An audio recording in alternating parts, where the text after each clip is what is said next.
नमस्कार। SRPS YouTube channel पर आपका हार्दिक अभिनंदन है। बताओ ये तीनों चीज़ें प्रकृति में कहाँ से मिलती है। अध्यापिका ने बच्चों से पूछा, जीव जंतु पेड़ पौधों के अलावा आपको और क्या क्या चीज़ें दिखाई दे रही है। जवाब मिला, घर, कार, साइकिल, पत्थर, मिट्टी, पहाड़ इत्यादि। अध्यापिका ने बताया, पृथ्वी का वह ऊपरी ठोस भाग जिसमें मिट्टी, कंकड़, पत्थर, पहाड़, मैदान, पठार इत्यादि सम्मिलित है, स्थल कहलाता है। क्या कहलाता है? स्थल। यानी कि पृथ्वी का वह ऊपरी ठोस भाग जिसमें मिट्टी, कंकड़, पत्थर, पहाड़, मैदान, पठार इत्यादि सम्मिलित है, वह स्थल मंडल कहलाता है। क्या कहलाता है? स्थल मंडल कहलाता है। इस स्थल मंडल पर ही हम अपने घर बनाते हैं, खेती बाड़ी करते हैं और विभिन्न प्रकार के क्रियाकलाप करते हैं। स्थल संधि स्थल का एक संकरा भाग जो दो बड़े स्थल खंडों को एक दूसरे से जोड़ता है, उसको हम क्या कहते हैं? स्थल संधि। आप स्थल संधि देख लिए, अब क्या देखना है? जल संधि। पानी का संकरा भाग है जो दो बड़ी जल राशि जैसे समुद्र तथा महासागरों को एक दूसरे से जोड़ता है, इसे जलडमरू मध्य भी कहते हैं। इसे क्या कहते हैं? जलडमरू मध्य कहते हैं या जल संधि कहते हैं। ठीक। स्थल संधि यानी कि दो भूमि का संकरा भाग जो एक दूसरे को जोड़ता है उसको स्थल संधि, और जो पानी का संकरा भाग जो दो बड़े जल राशि को जोड़ता है उसको जल संधि कहते हैं। जमीन से आकाश की ओर, अब आपको देखना है जमीन से आकाश की ओर। एरोनॉटिक्स क्लब में पहुंचकर सभी बच्चे बहुत उत्साहित थे। एक बड़े गुब्बारे के साथ लगी टोकरी में बैठकर वे आकाश की ओर उड़ने लगे। चंदन बोला, अरे पेड़ हमसे कितना नीचे रह गए हैं। ललन बोला, देखो पक्षी हमारे कितने नज़दीक उड़ रहे हैं। रेणु बोली, वह देखो बगुला का झुंड। अध्यापिका ने बताया, हवा में उड़ने वाले पक्षी नभचर कहलाते हैं। हवा में उड़ने वाले पक्षी क्या कहलाते हैं? नभचर कहलाते हैं। इन्हें भी हमारी तरह भोजन, पानी, हवा की ज़रूरत होती है। ये तीनों चीज़ें इन्हें कहाँ से मिलती है? ये तीनों चीज़ें इन्हें कहाँ से मिलती है?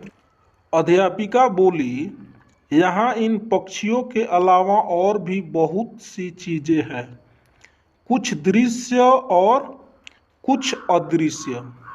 मतलब देखने वाला भी कुछ चीज़ है और जो अदृश्य है वह भी चीज़ हम लोग के समक्ष है। रेणु ने कहा, वह रहा बादल। अध्यापिका ने कहा, ललन जोर से सांस लो और बताओ सांस के साथ तुमने क्या लिया। सांस के साथ तुमने क्या लिया? बच्चों ने एक साथ कहा, हवा। सांस के साथ में ये लोग क्या लिए? हवा। अध्यापिका ने कहा, जलमंडल और स्थल मंडल के चारों ओर हवा है जो कई 100 किलोमीटर की ऊंचाई तक फैली हुई है। इसे वायुमंडल कहते हैं। इसे क्या कहते हैं? वायुमंडल, एटमॉस्फेयर कहते हैं। इसे क्या कहते हैं? एटमॉस्फेयर कहते हैं। हमारी पृथ्वी के चारों ओर हवा का घेरा है। इसमें अनेक प्रकार की गैसों का मिश्रण है। वायुमंडल में 3/4 से भी अधिक नाइट्रोजन गैस है।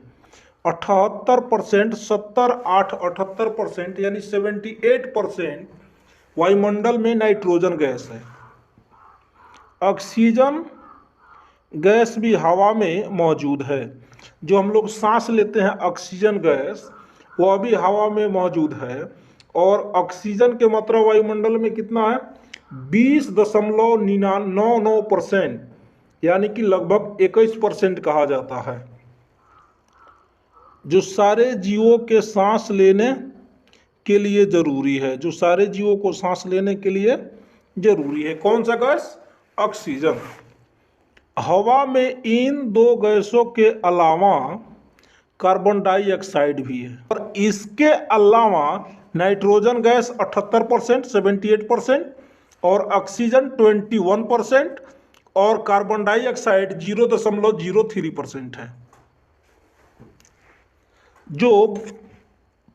जो वनस्पतियों द्वारा अपने भोजन बनाने के लिए उपयोग में लाई जाती है। कौन सा गैस? Carbon dioxide. इसमें थोड़ी मात्रा में जलवाष्प भी मौजूद रहता है, वायुमंडल में थोड़ी मात्रा में जलवाष्प भी उपस्थित रहता है, यानी मौजूद रहता है। वायुमंडल पृथ्वी पर जीवों के लिए बहुत महत्वपूर्ण है। इसमें हम सांस लेते हैं, पेड़ पौधे अपना भोजन इसी की मदद से बनाते हैं। हम जो सर्दी गर्मी महसूस करते हैं वह हवाओं के माध्यम से ही करते हैं। ये हवाएं ही बादलों को गतिशील बनाती है, जिसके कारण वर्षा होती है। वायुमंडल में विभिन्न परतें होती है जो अलग अलग ऊंचाई पर पाई जाती है। वायुमंडल में विभिन्न परतें होती है जो अलग अलग ऊंचाई पर पाई जाती है। पृथ्वी से ऊपर इनके नाम हैं। पृथ्वी से ऊपर इनके नाम हैं। तो पृथ्वी से जैसे जैसे बढ़ेंगे इसके ऊपर इसका नाम भेटाते जाएगा, यानी कि क्षोभ मंडल। यहाँ देखिए एक जो रंग दिखाई दे रहा है सबसे नीचे, ये कौन सा मंडल है? क्षोभ मंडल। क्षोभ मंडल का औसतन ऊंचाई 13 किलोमीटर है, और 8 किलोमीटर से लेकर 18 किलोमीटर तक इसका ऊंचाई है। उसके बाद में आता है समतापमंडल।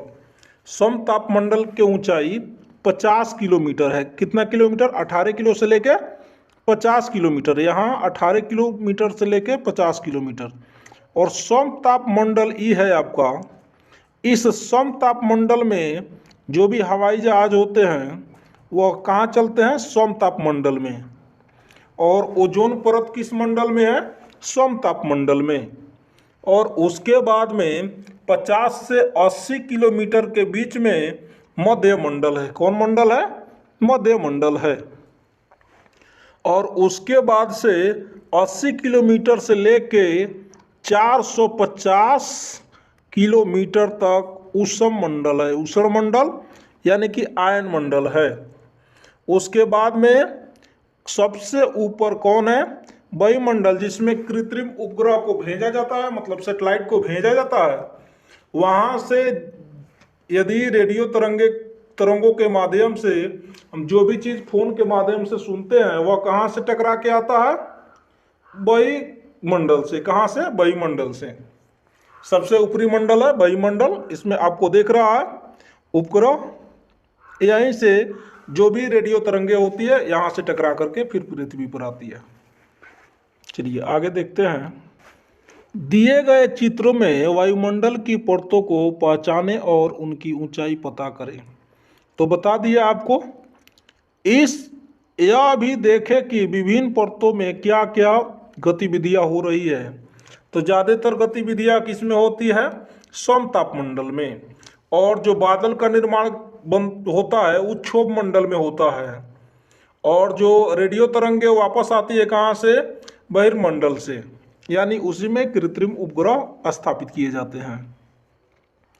चलिए इसके बाद में है सामान्य रेडियो और एफएम रेडियो की तरंगों को वायुमंडल के किस हिस्सों से गुजरना होता है पता करें। तो इन सभी हिस्सों से, वायुमंडल के इस सभी मंडलों से गुजरना पड़ता है, और यह कहाँ जाता है?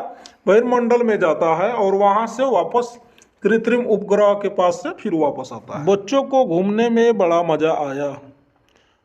भ्रमण के पश्चात सभी कक्षा में पहुँचे। बातचीत में यह निष्कर्ष निकला कि सभी मंडल में जीवों को जीने के लिए भोजन, पानी और हवा की आवश्यकता होती है। अध्यापिका ने बच्चों से पूछा, सभी मंडल के जीवों को हवा किस मंडल से मिलती है? रेणु ने कहा, वायुमंडल से।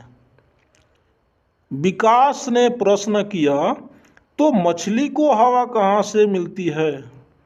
अध्यापिका ने कहा, पानी में हवा घुलनशील अवस्था में रहती है, जिसका जलचर उपयोग करते हैं। यह हवा भी वायुमंडल का ही हिस्सा है। अध्यापिका ने फिर से पूछा, बताओ, भोजन जीवों को किस मंडल से मिलता है? ललन, मैं समझ गया। ललन बोला कि मैं समझ गया। भोजन पेड़ पौधों से मिलता है और पेड़ पौधे जमीन पर उगते हैं, जो स्थल मंडल का भाग है। अशोक बोला, परंतु जलीय पौधे क्या जमीन पर उगते हैं? अध्यापिका ने क्या कहा, अब जलीय पौधों की जड़ें या तो पानी में डूबी हुई भूमि से या फिर वे जल में उपलती हुई रहती है और यह जल में घुली हुई मिट्टी या पोषक तत्वों का उपयोग करते हैं। ललन बोला, अब हम समझ गए कि सभी जीवों की आवश्यकताएं भोजन, पानी और हवा है। इन्हें ये तीन चीजें स्थल मंडल, जल मंडल और वायुमंडल से मिलती है। अध्यापिका बोली, हाँ, हमारी पृथ्वी पर जहाँ ये तीन मंडल उपस्थित होते हैं, वहीं जीवन पनपता है। यह जगत सीमित है, इसे जैवमंडल कहते हैं। इस पूरे जगत को जैवमंडल कहा जाता है। उन्होंने चित्र दिखाया और कहा, इस चित्र के माध्यम से हम जैवमंडल को और अच्छी तरह से समझ सकते हैं। तो देखिए चित्र, तो इस चित्र के माध्यम से आप जैवमंडल को बढ़िया से समझ सकते हैं। यानी कि देखिए, ई सभी को जैवमंडल कहते हैं।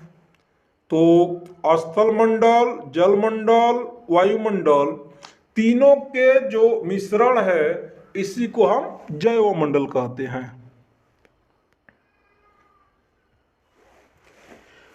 रेणु बोली, हाँ, यह चित्र देखकर यह समझ आता है कि पृथ्वी पर किसी भी मंडल का अपना स्वतंत्र अस्तित्व नहीं है। तीनों मंडल एक दूसरे में समाये हुए हैं। हाँ बच्चों, अध्यापिका ने कहा, हाँ बच्चों, स्थल पर नदियाँ, तालाब आदि है। मिट्टी में भी पानी और हवा घुली होती है। वायुमंडल में जलवाष्प और धूलकण होते हैं और जलमंडल में घुली हुई हवा और मिट्टी होती है। इस तरह से तीनों मंडल एक दूसरे में समाये हुए हैं। यह कहते हुए अध्यापिका ने, चलो हम जलमंडल, स्थल मंडल एवं वायुमंडल का चित्र अपनी कॉपियों पर बनाते हैं। सभी बच्चे चित्र बनाने में जुट गए।